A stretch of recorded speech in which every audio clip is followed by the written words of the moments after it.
স্বাগত খেলাযোগে আপনাদের সাথে আছি আমি ফাইম রহমান। বাংলাদেশের নারী ফুটবলাররা যেন হারতে ভুলে গেছে। ন্যাশনাল টিমের পর এবার অনূর্ধ্ব-20 দলটাও হয়ে উঠেছে অপরাজেয়। আন্ডার-20 এশিয়ান কাপ কোয়ালিফায়ারে স্বাগতিক লাওসকে হারানোর পর এবার পূর্ব তিমুরকে 8-0 গোলে উড়িয়ে দিয়েছে আফিদা বাহিনী। সেই সুবাদে এশিয়ান কাপে কোয়ালিফাই করার দৌড়ে অনেকটাই এগিয়ে গেল বাংলাদেশ। খালিদ জামিলের রিপোর্টে থাকছে সেই ইকুয়েশনের বিস্তারিত। দেখতে নিরীহ আফিদা খন্দকার মাঠের লড়াইয়ে ঠিক ততটাই খতরনাক।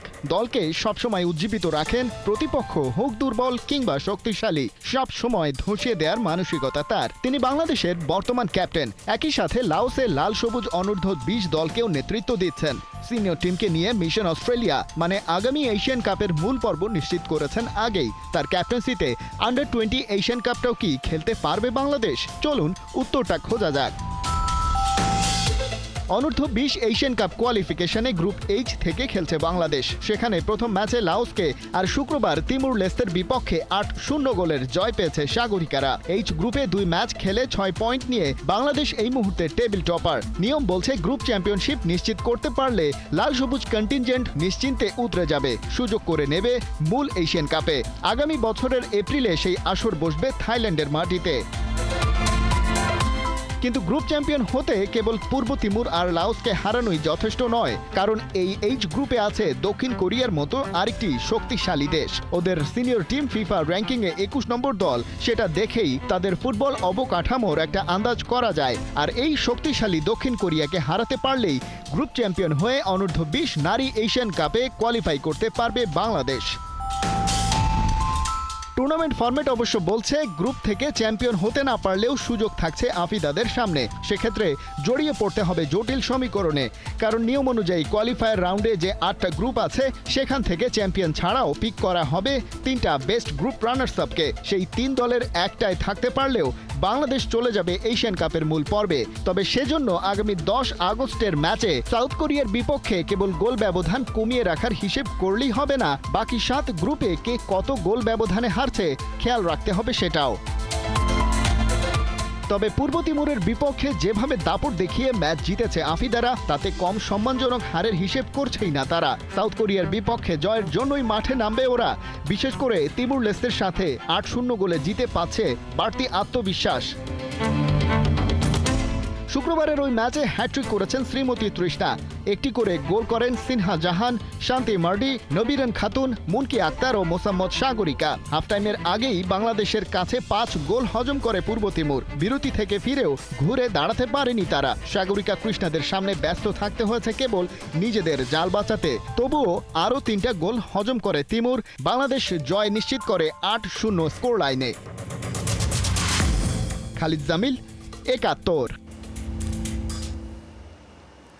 তিমুর লেস থেকে 8 গোল দিয়েই এক হাত নিল বাংলাদেশ অনূর্ধ্ব-20 দলের মেয়েরা। দলের নাম্বার 9 শ্রীমতী তৃষ্ণার হ্যাট্রিকের পাশাপাশি হয়েছে একটা অলিম্পিক গোলও। সেটা শান্তি মার্ডি করেছেন ম্যাচের 32 মিনিটে। তবে British head coach Peter Butler এমন ম্যাচ নিয়ে জানিয়েছেন নিজস্ব দর্শনের কথা। প্রতিপক্ষের প্রতি সম্মান জানিয়েই বলতে চাই, আমাদের মেয়েরা খেলার ভেতরে ঢুকতে প্রথমে কিছুটা সময় নিয়েছিল, তারপরে আমরা ডমিনেট করতে শুরু করি। বিশেষ করে সেট পিসগুলো দারুণভাবে কাজে লাগিয়েছি আমরা। আমি মেয়েদের সবসময় বলেছি, কেবল গোলের পেছনে ছোট না, নিজের প্রস্তুতি ঠিকমতো নাও, গোল এমনিতেই আসবে।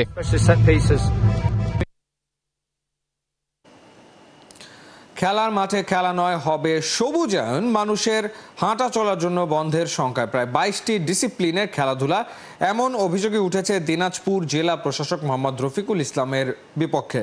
কিন্তু তা নিয়ে আনুষ্ঠানিকভাবে বক্তব্য দিতে রাজি হননি তিনি। উল্টো খেলাযোগকে তিনি বোঝানোর চেষ্টা করেছেন উল্টো পাল্টা। দিনাজপুর থেকে হাসান সজীবের পাঠানো রিপোর্ট।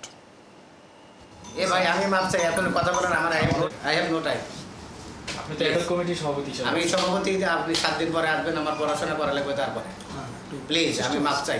কেন হাত জোর করে ক্ষমা চাচ্ছেন একজন জেলা প্রশাসক? কথা বলতে কেন এত অনীহা? দিনাজপুর সদর অপরিকল্পিতভাবে গড়ে ওঠা 150 বছরের এই শহরে খেলাধুলার অবস্থা যাচ্ছে তাই। নিয়মিত লীগ হয় না, তার উপরে জেলার খেলার মাঠগুলো নিয়ে ষড়যন্ত্রের গন্ধ। জেলা প্রশাসক মহোদয় বলছে যে এই মাঠে আর খেলাধুলা হবে না। তো আমরা জিজ্ঞেস করলাম যে কেন হবে না, বলে এটা সবুজায়ন করব, এখানে লোকজন হাঁটাহাঁটি করবে, বসবে, গল্প করবে। আমরা বলেছি যে ছেলেমেয়েরা খেলবে কোথায়, তিনি বলেছেন আমাদেরকে পাশে একটি জায়গা আছে, সেখানে মাঠ তৈরি করে দেবেন। কিন্তু সেই মাঠটি তৈরি করে দিলেই আমাদের হবে না, এই কারণে হবে না, সেখানে বিভিন্ন ধরনের মেলা লাগে। আমাদের জোর দাবি আমরা এটা করতে দিব না, সে চাইলেই হবে না। কিছুদিন হলো আমরা শুনলাম যে আসলে জেলা প্রশাসক তিনি এইখানে কোনো ক্রিকেট মাঠ, ফুটবল মাঠ কোনো কিছুই রাখবে না, সেই মাঠটা উনি অন্য মাঠে নিয়ে চলে যাবে। কিন্তু আসলে এটা তো আর মানে কোনো কিছু সমাধান না, কারণ আমাদের এই মাঠে ঐতিহ্য, আমরা জন্মের পর থেকে এই মাঠে ক্রিকেট খেলি।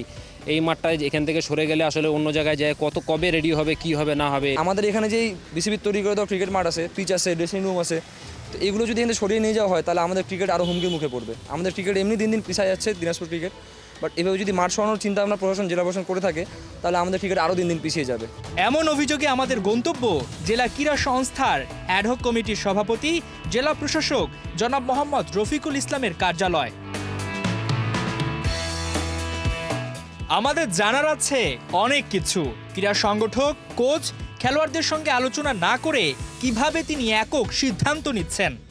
খেলাটা চলছে, কিন্তু আপনাদের পরিকল্পনা হচ্ছে এখান থেকে খেলাগুলোকে সরিয়ে না, এখানে সবুজায়ন করা। না, ও পরিকল্পনা নেই। পাশে যেখানে মেলা বসছে, এখন পর্যন্ত স্টলগুলো দেখতে পাচ্ছি, সেখানে খেলাগুলো নিয়ে যাওয়ার প্ল্যান চলছে। তাহলে স্যার, যে অভিযোগটা শুনলাম এটা মিথ্যা। মিথ্যা তো আমি বলতে পারি না, সঠিক না। ওনারা কয়েকদিনের মধ্যে স্মারকলিপি দেবেন এমন একটা ওনারা বলেছেন ওনাদের ইন্টারভিউতে। ভাই আমি বুঝতেছি না, মানে আপনি যে বারবার একই কথা বলতেছেন। আমি তো স্যার আপনার একটা আনুষ্ঠানিক বক্তব্য চাচ্ছি যে আপনারা আমি আনুষ্ঠানিক বক্তব্য দেব না। এমন অভিযোগে কথা বলতে রাজি নন জেলা প্রশাসক। লম্বা সময় অপেক্ষা করিয়ে জানালেন 7 দিন সময় চান আনুষ্ঠানিক বক্তব্য দিতে। তাহলে কখন পেতে পারি? কখন পেতে পারি? আপনি 7 দিন পরে আসবেন। 7 দিন পরে? ক্ষমা করেন প্লিজ, এই বিষয়ে আর একটা কথা বলবেন না please, please. Thank you sir. এই মাঠটা যখন এইখান থেকে অন্য জায়গায় সরিয়ে নিয়ে যাবে, এই আতঙ্কে কাজ করতেছে। এমনি কোনো সংগঠক আসে না, এমনি কোনো খেলোয়াড়রা আমরা খেলার দিকে কম মনোযোগ হচ্ছে, তারপরে যদি এই মাঠটা এখান থেকে সরিয়ে নেওয়া হয় তাহলে খেলোয়াড় আর দিনাজপুরে থাকবে না। আর আমরা আশা করবো যিনি এই ডিসিশনটা নিচ্ছেন, এই মাঠ এখান থেকে সরিয়ে নিয়ে যাওয়া অন্য জায়গায়, আশা করি ওনার কাছে অনুরোধ, আপনি এই ভুল কাজটি করবেন না। উনি অনেক ট্যালেন্টেড এবং ইন্টেলিজেন্ট একজন লোক। আমি পার্সোনালি ওনার সাথেও মিশছি, আমরা একসাথে ইনফ্যাক্ট টেবিল টেনিস খেলতাম স্টেশন ক্লাবে। তো উনি খুবই ভালো লোক এবং আমার মনে হয় যে ওনাকে সঠিকভাবে বুঝালে উনি জিনিসটা বুঝতে পারবে যে একটা ক্রিকেট মাঠ এক জায়গা থেকে সরানো আসলে চারটিখানি কথা না, অনেকটা। আশা করি আস্তে আস্তে জিনিসগুলি ঠিক হয়ে যাবে, মাঠও ঠিক হবে, খেলাও গড়াবে।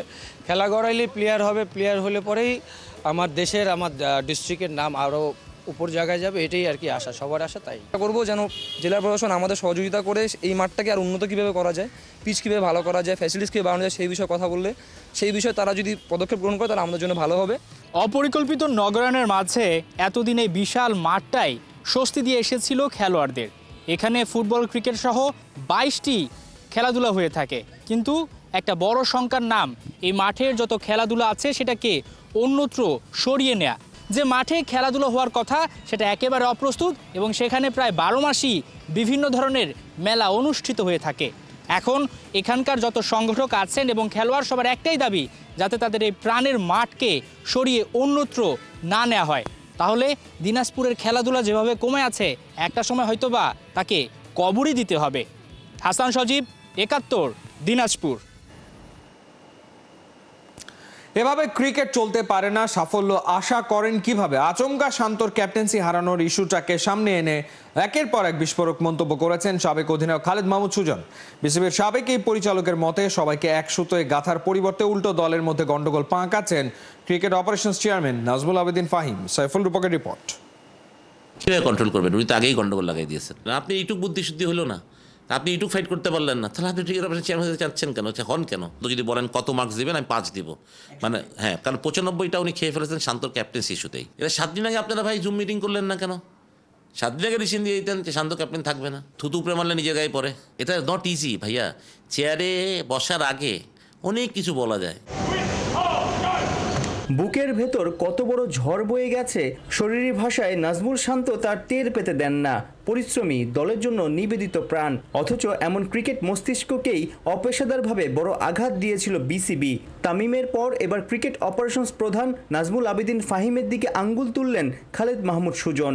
আপনি একটা ট্যুরের প্রাককালে আপনি একটা ছেলেকে বলবেন নো ওয়ান ডে টিমের ক্যাপ্টেন বা টেস্ট টিমের ক্যাপ্টেন, এটা ঠিক না। এই কথাটা আপনি 7 দিন আগেই বলতে পারতেন, যাওয়ার আগেই বলা হচ্ছে। আর যদি আপনি যেহেতু আপনি দেরি হয়ে গেছে, তাহলে আপনি এই ট্যুরের ক্যাপ্টেন্সিটা চেঞ্জ না করলে কি ভারত অশুদ্ধ হইতো যে আপনি শান্ত 3টা ম্যাচে ক্যাপ্টেন্সি করলে আর কী হইতো? আপনি 3টা ম্যাচ গন্ডগন্ড যেত বা বাংলাদেশ ক্রিকেট শেষ হয়ে যেত। তা আপনি একটা ছেলেকে সেই সম্মানটা তো দিলেন না। প্লিজ, উনি being a cricket operation chairman, যদি বলে একটা বোর্ড দিচ্ছেন, আমি বলবো রং। আপনি বলবেন না ভাই, আমি আমার ক্যাপ্টেনকে এভাবে করতে চাই না, আমি চাই এই ট্যুরটা হয়ে যাক, আমরা ঠান্ডা মাথায় শান্তকে বলবো শান্ত, আমরা তোমাকে ওয়ান ডে থেকে ক্যাপ্টেন চিন্তা করছি না। কিন্তু আপনি তো এইটুকু আপনার বোল্ড ডিসিশন নেওয়া উচিত ছিল, এইটুকু আপনার সাহস থাকা উচিত ছিল। তাহলে আপনি ক্রিকেট অপারেশন চেয়ারম্যান কেন হইলেন? ঠিক না? এরকম একজন মানুষের কাছ থেকে এরকম সিদ্ধান্ত আপনাকে কতটুকু অবাক করেছে? যদি আমাকে বলেন 100তে মানে সোফার আজকে পর্যন্ত যদি বলেন কত মার্কস দেবেন, আমি 5 দিব। মানে হ্যাঁ, কারণ 95টা উনি খেয়ে ফেলেছেন শান্তর ক্যাপ্টেন্সি ইস্যুতেই। মানে এটা একটা মানে একটা চাইল্ডিশ একটা কাজ। আমি মনে করেন ওনার ফাইট করা উচিত ছিল বিগ ফর শান্ত। তো শান্ত ওনাকে কীভাবে রেসপেক্ট দেয় এখন, উনি কীভাবে আশা করেন রেসপেক্টটা উনি? মানে এবং আমি মনে করি বাংলাদেশের অন্যান্য প্লেয়ারও তো রেসপেক্ট দেওয়ার, উনি জায়গাটা হারাই ফেলছেন অনেকটাই। কারণ আপনি যাওয়ার এটা কীভাবে সম্ভব? এটা ইন্টারন্যাশনাল টিম ট্যুরে যাচ্ছে, তার আগের দিন ক্যাপ্টেন প্রেস কনফারেন্স করলো, সে জানে সে ওয়ানডেরও ক্যাপ্টেন, সেভাবে চিন্তা করছে বললো, তারপর সে ক্যাপ্টেন নেই সন্ধ্যায়। তো এই কথাটা আপনি জুমে কার মাথায় আসলো যে সকল জুমে মিটিং করতে হইলো, এটা চিন্তা করতে হইলো এবং ক্যাপ্টেনের প্রেস কনফারেন্সের পরে জানা। এবং আমি কেন এটা 7 দিন আগে আপনারা ভাই জুম মিটিং করলেন না কেন? 7 দিন আগে ডিসিশন দিয়ে দিতেন যে শান্ত ক্যাপ্টেন থাকবে না, টুমে যাওয়ার প্রাককালে কেন? তা আপনি দলের ভিতরেই তো আপনি ম্যাচ তৈরি করতেছেন, তা আপনি দলের থেকে ভালো কিছু আশা করেন কেন? ক্রিকেট অপারেশন চেয়ারম্যানও সেই সময় কলম্বোতে ছিলেন যখন শান্ত টেস্ট সিরিজ শেষে ক্যাপ্টেন্সি ছাড়লেন, সেটাও তো সে কন্ট্রোল করতে পারতেন, অ্যাটলিস্ট সফরটা শেষে পর্যন্ত ওয়েট করানো যেত কিনা? কীভাবে কন্ট্রোল করবেন? উনি তো আগেই গন্ডগোল লাগাই দিয়েছেন। উনি যখন ওনাকে সম্মান করেন না, আপনি কীভাবে একজনের সম্মানটা আশা করেন? আমি যদি আপনাকে সম্মান না করি, আপনি আমার সম্মান দিবেন? আপনি একটা ছেলেকে এত বড় কষ্ট দিচ্ছেন, অ্যান্ড উনি তো বাংলাদেশ টিমের ক্যাপ্টেন ছিলেন না, কোনদিন ক্রিকেট ওইভাবে বড় ঈশ্বরে খেলেনও নাই। তো উনি এটা আসলে ফিলিংসটা বুঝবেন না। হ্যাঁ, আপনি যখন ইন্টারন্যাশনাল লেভেলের ক্যাপ্টেন্সি করবেন, ক্রিকেট খেলবেন, আপনি বুঝবেন এখানে অসম্মানটা কত বড় জিনিস, ঠিক না? মানে শান্ত এটা ডিজার্ভ করে না, আমি সবচেয়ে বড় কথা, কোনো ক্যাপ্টেনই ডিজার্ভ করে না, সে যত বাজে ক্যাপ্টেনই হোক বা বাজে প্লেয়ারই হোক। যদি once you have been decided him captain, আপনার তার ট্রানজ্যাকশনটাও খুব ভালো হওয়া উচিত ছিল, ঠিক না? সেটা তো আপনি করেন নাই। নানা সময় আমরা দেখেছি যে বিপিএলে তার পয়েন্ট অফ ভিউ তিনি তখন যখন বিসিবির বাইরে ছিলেন তিনি শেয়ার করেছেন ক্রিকেটের মান নিয়ে, ফিক্সিং সহ নানা ইস্যু নিয়ে। কিন্তু সবশেষ বিপিএলে তিনি সদস্য সচিব ছিলেন, যখন বিপিএল চলছে তখন তিনি ট্যুরে বাইরে গিয়েছেন মেয়েদের খেলা দেখতে, অথচ এখানে বিপিএলে নানা রকম অনাকাঙ্ক্ষিত ঘটনাও ঘটেছে। এই বিষয়গুলো আসলে নিয়ে আলোচনা হচ্ছে এবং আপনি কীভাবে দেখেন? হ্যাঁ, বিপিএল না গত বছর যে কথা উঠেনি বা অনেক রকমের প্রবলেম তো হয়েছে, পয়সা পায়নি প্লেয়াররা, এরকম অনেক টাকা দেয় না দেয় না অনেক কথা, তখন ওয়ার আর ইউ, তখন আপনি কী করলেন? আপনি তো মানে এটা নট ইজি ভাইয়া। চেয়ারে বসার আগে অনেক কিছু বলা যায়, চেয়ারে বসলে কিন্তু বাড়তি আপনি যেটা দেখেন সেরকম থাকে না, অনেক মানে চারিদিকে এত সোজা না সব কিছু, আপনি ভুল করতে বাধ্য। থুতু উপরে মারলে নিজের গায়ে পড়ে। তা আপনি কনফ্লিক্ট অফ ইন্টারেস্টের কথা সবসময় বলেছেন বা এরকম কথা বলেছেন, তো এটা এখন কনফ্লিক্ট অফ ইন্টারেস্ট না। আপনি গভর্নিং কাউন্সিল আপনি কীভাবে যান মেয়েদের খেলা দেখতে? আপনি তো বড় তো আরও ডাইরেক্টর, তারাও যেতে পারতো, বা আপনি যাওয়ারই দরকার কি? বা লাইভ টেলিকাস্ট যেসব খেলা হচ্ছে সব খেলা আমার যাওয়ারই দরকার, আমি টিভিতে দেখতে পাচ্ছি। সাইফুর রূপক, 71। সেই ক্ষেত্রে যদি ওর হেডমাস্টার দুদকের রিপোর্ট পেয়ে গেছে বিসিবি। সেই ইস্যু সহ আরও বেশ কয়েকটা এজেন্ডা নিয়ে শনিবার মিরপুরের সভায় বসছে কর্তারা। টনি হেমিং আশায় মিরপুরের কিউরেটর গামিনীর ভবিষ্যৎ নিয়েও আলোচনা হতে পারে। সভাপতি আমিনুল ইসলাম বুলবুল বর্তমানে ছুটিতে আছেন অস্ট্রেলিয়ায়। মেলবোর্ন থেকে অনলাইনে যোগ দিয়ে বোর্ড সভা পরিচালনা করবেন তিনি। দিন দুয়েক আগে দুদক তাদের তদন্তের রিপোর্ট প্রকাশ করেছে। প্রতিবেদনে তৃতীয় বিভাগ বাছাই লিগের নিয়ম ভাঙা এবং দুর্নীতি হওয়ার কথা উঠে এসছে। এই বিষয়ে বিসিবির অবস্থানটা কি হবে তা নিয়েই বড় আলোচনা হবে। এরপর সংবাদ মাধ্যমে নিজেদের প্রতিক্রিয়াও জানানোর সম্ভাবনা রয়েছে। এছাড়া বিপিএল এর কনসোর্টিয়াম ও দল বাছাই ইস্যু সহ আসছে নেদারল্যান্ড সিরিজ ও এশিয়া কাপ নিয়েও আলোচনা সারবেন বোর্ড পরিচালকরা। Top end T20 cricket tournament খেলতে ঢাকা ছেড়েছে নুরুল হাসান সোহানের বাংলাদেশের দল। পুরো দল একসাথে অবশ্য অস্ট্রেলিয়ার ফ্লাইট ধরেনি, দেশ ছেড়েছে 2 ভাগে। যাবার আগে এয়ারপোর্টে প্রত্যাশার কথা জানিয়েছেন কাপ্তান সোহান। বিস্তারিত মোহাম্মদ আদনানের রিপোর্ট।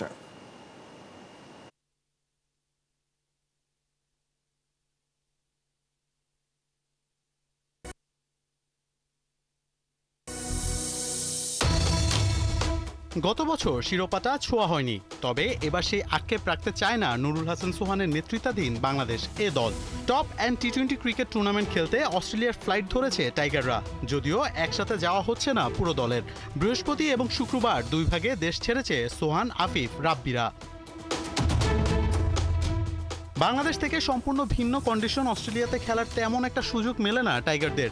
2015 বিশ্বকাপের পর ক্যাঙ্গারুদের দেশে আর খেলাই হয়নি টাইগারদের। নিজেদের মধ্যে সবশেষ দ্বিপাক্ষিক সিরিজটাও হয়েছে 17 বছর আগে। তবে জাতীয় দল না হলেও রাডারে থাকা প্লেয়াররা শেষ 2 বছর খেলতে যাচ্ছে অস্ট্রেলিয়াতে। 7 দলের টপ অ্যান্ড টি20 ক্রিকেট টুর্নামেন্টে খেলার পাশাপাশি সাউথ অস্ট্রেলিয়ার সাথে একটি 4 দিনের ম্যাচও খেলবে বাংলাদেশ। শুধু বাংলাদেশ নয়, টুর্নামেন্টে অংশ নেবে পাকিস্তান এ দল, নেপাল সহ বিগ ব্যাশের বেশ কিছু টিম। 14 আগস্ট পাকিস্তান এ দলের বিপক্ষে ম্যাচ দিয়ে টুর্নামেন্ট শুরু করবে সোহানরা। না, অবশ্যই দেখেন, আমার কাছে মনে হয়েছে যে কন্ডিশনে যাচ্ছি সবার জন্য একটা বড় চ্যালেঞ্জ এবং অ্যাট দ্য সেম টাইম একটা ভালো অপরচুনিটি। অবশ্যই আমরা আমাদের জায়গা থেকে চেষ্টা করবো সেরাটা দেওয়ার এবং ফাইনাল খেলার।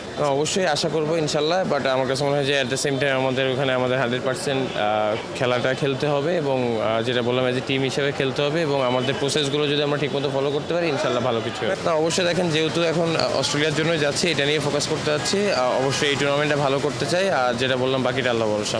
নিজ প্রত্যাশার কথা জানিয়ে গেছেন কাপ্তান সোহান। এশিয়া কাপ এবং বিশ্বকাপ দলে সুযোগ পাওয়ার সবচেয়ে বড় অ্যাসাইনমেন্ট এই টুর্নামেন্ট। এয়ারপোর্টে অবশ্য সবার আগে এসে হাজির হয়েছিলেন নাইম হাসান। তারপর একে একে রাব্বি, সাইফ, আফিফরা এসেছেন নিজ গাড়িতে করে। সবার মধ্যে ব্যতিক্রমী ছিলেন জিসান আলম। নিজ ব্যাটকে শান দিয়ে সাথে করেই নিয়ে গেছেন। এখন দেখার অপেক্ষা এই ব্যাটে ঝড়টা কেমন তোলা যায়। মোহাম্মদ আদনান, 71। ছিল এই মুহূর্তের খেলাযোগের সরাসরি সংবাদ অনুষ্ঠান দেখতে চোখ রাখুন 71-এর ফেসবুক পেজ এবং সাবস্ক্রাইব করুন 71-এর ইউটিউব চ্যানেলে। 71-এর সাথেই থাকুন।